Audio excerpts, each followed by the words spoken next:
গ্রামে কাজ নেই, শহরেও কাজ নেই, বেকারের সমস্যা শূন্যর কোঠায় পূরণ হচ্ছে না। আন্দোলন করলে কাঁদানো গ্যাস এবং লাঠিপাটা সহ গলা ধাক্কা খেতে হচ্ছে। পরিস্থিতি কাদের জন্য হয়েছে? অনাহারে মৃত্যু তো আছে, আবার সন্তান বিক্রি হচ্ছে। রাজ্যের পরিস্থিতি স্বীকার করতে চাইছে না সরকার। কে তার জবাব দেবে? এই যে রাজ্যের বর্তমান যিনি পরিস্থিতি সৃষ্টি হয়েছে, যার কারণে তারা হচ্ছে মন্ত্রীরা। আগরতলাতে দুর্গাপূজা দশমীর 4 দিন পরে মন্ত্রীরা সেখানে সন্ধ্যার পর শহর কেন্দ্রস্থলে ঢাকঢোল পিটিয়ে বাজনা বাজিয়ে মুখ্যমন্ত্রীর উপস্থিতিতে সমস্ত মন্ত্রীদের নিয়ে সেখানে নাচ গানের আসর বসেছে। বুঝবার উপায় নেই রাজ্যের অবস্থা কি। দায়িত্বজ্ঞানহীন হলে পরে যা হয় তা হয়েছে। বিলোনিয়া মহকুমা সম্মেলন উপলক্ষে প্রকাশ্য সমাবেশে আলোচনা রাখতে গিয়ে বিজেপি জোট সরকারকে কটাক্ষ করলেন প্রাক্তন মুখ্যমন্ত্রী মানিক সরকার। প্রকাশ্য সমাবেশে হয় বিলোনিয়া পুরাতন টাউন হলে। 2 দিন ব্যাপী চলবে এই সম্মেলন। দলীয় পতাকা উত্তোলন ও শহীদ বেদিতে শ্রদ্ধা নিবেদনের মধ্য দিয়ে সিপিআইএম বিলোনিয়া মহকুমা কমিটির সম্মেলন শুরু হয়। বিলোনিয়া মহকুমার 300-এর অধিক প্রতিনিধি এই সম্মেলনে অংশগ্রহণ করবে বলে জানা যায়।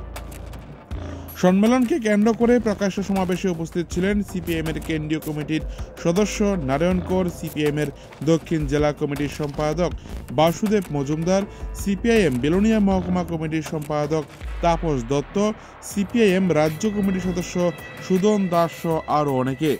বিলোনিয়া থেকে নিজস্ব প্রতিনিধি রিপোর্ট, টিভি 100 বাংলা। প্রবঞ্চনা উভয় দিক থেকে, একদিকে যেমন বিজেপি আইপিএফকে, আরেকদিকে ত্রিপুরা মথা, তারা ধরা পড়ে গেছে। ধরা পড়লে তো শুধু হবে না, সমস্যাটার সমাধান চাই। তাই আপনাদের কাছে আমরা যেটা আবেদন করব, লড়তে হবে। ভয়ের কাছে মাথা নত করলে চলবে না। ভয়ের কাছে মাথা নত করে নিজেকে যদি গৃহবন্দী করে রাখেন, জিনিসের দাম কমবে,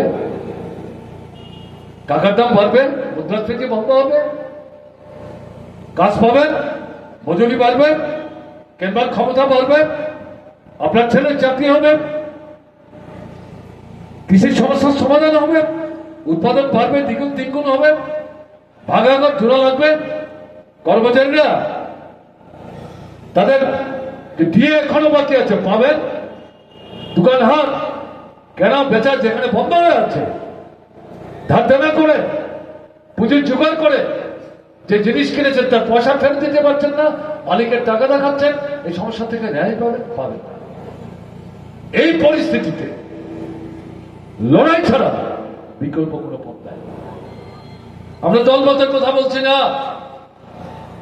দল মত নির্বিশেষে গ্রামের যে বর্তমান জ্বলন্ত সমস্যাগুলো, যে বিষয়গুলো এখানে বললাম, এগুলো তো সিপিআইএম এর সমস্যা না।